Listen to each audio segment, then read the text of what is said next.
मैं कांग्रेस का समर्थन नहीं करती, लेकिन इसे एक ईमानदार नागरिक होने के नाते सुनिएगा। मोदी जी, 60 साल मत चिल्लाया करो। देश और जनता को उल्लू मत समझो। आप उस देश के प्रधानमंत्री हो जो देश 300 साल तक गुलाम रहा था, जिस देश को अंग्रेजों ने लूट खसोट कर इस देश की बागडोर को कांग्रेस को सौंपी थी। 1947 में देश में सुई तक नहीं बनती थी। सारा देश राजा रजवाड़ों के झगड़ों में बटा हुआ था।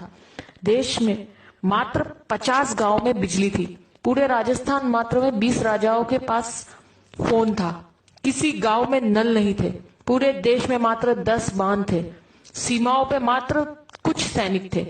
4 विमान थे, 20 टैंक थे। देश की सीमाएं चारों तरफ से खुली थी। खजाना खाली था। ऐसे बदहाल में हमारा हिंदुस्तान कांग्रेस को मिला था। इन 60 सालों में कांग्रेस ने हिंदुस्तान में विश्व की सबसे बड़ी ताकत यानी सबसे बड़ी सेना तैयार की। हजारों विमान, हजारों टैंक, लाखों फैक्ट्रियां, लाखों गांव में बिजली, हजारों बांधों का कंस्ट्रक्शन, लाखों किलोमीटर सड़कों का निर्माण, परमाणु बम, हर हाथ में फोन, हर घर में मोटरसाइकिल वाला मजबूत देश इन 60 सालों में तैयार करके दिया है कांग्रेस ने।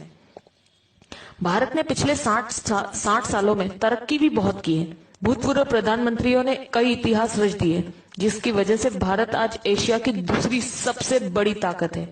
भारत दुनिया का सर्वश्रेष्ठ संविधान बन चुका है। भारत एशियाई खेलों में मेजबानी कर चुका है। भारत ने भागड़ा और रिहंद जैसे बांध भी बन चुके हैं। देश भामा न्यूक्लियर रिसर्च सेंटर का उद्घाटन कर चुका है। देश में तारापुर परमाणु बिजली घर शुरू हो चुका है। देश में कई दर्जन एम्स, आईआईटी, आईआईएमएस और सैकड़ों विश्वविद्यालय खुल चुके हैं। नेहरू ने नवरत्न कंपनियां स्थापित कर दी गई है। कई सालों पहले भारतीय सेना ने पाकिस्तानी सैनिकों को लाहौर के अंदर तक घुसकर मारा था और लाहौर पर कब्जा कर लिया था। पंडित नेहरू पुर्तगाल से जीतकर गोवा को भारत में मिला चुके थे। नेहरू जी ने इसरो यानी इंडियन स्पेस रिसर्च ऑर्गेनाइजेशन की शुरुआत भी कर दी थी। भारत में श्वेत क्रांति की शुरुआत हो चुकी थी। देश में उद्योगों का जाल बिछ चुका था। इंदिरा जी पाकिस्तान के 2 टुकड़े कर चुकी थी। पाकिस्तान 1 लाख सैनिकों और कमांडरों के साथ भारत को सरेंडर कर चुका था। तब भारत में बैंकों की राष्ट्रीयकरण हो चुका था। इंदिरा जी ने सिक्किम को देश में जोड़ लिया था।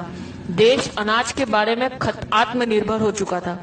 भारत हवाई जहाज और हेलीकॉप्टर तक बनाने लगा था। राजीव गांधी ने देश के घर घर में टीवी पहुंचा दिया था। देश में सुपर कंप्यूटर, टेलीविजन और सूचना क्रांति यानी इंफॉर्मेशन टेक्नोलॉजी पूरे भारत में स्थापित हो चुकी थी।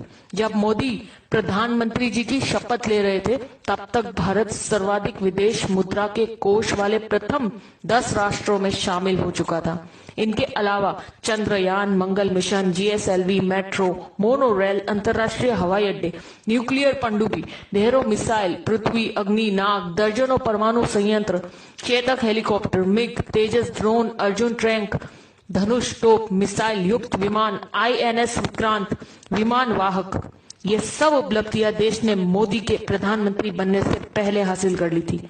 हर जागरूक नागरिक की तरह इस मैसेज को ज्यादा से ज्यादा ग्रुपों तक पहुंचाइए, ताकि मोदी जी और उनके जुमले गलत साबित हो सके। जी बार बार उनका पूछना कि 60 सालों में क्या हुआ, तो उन्हें पता चल सके और अंधभक्तों की आंखों से पट्टी उतर सके। जय हिंद।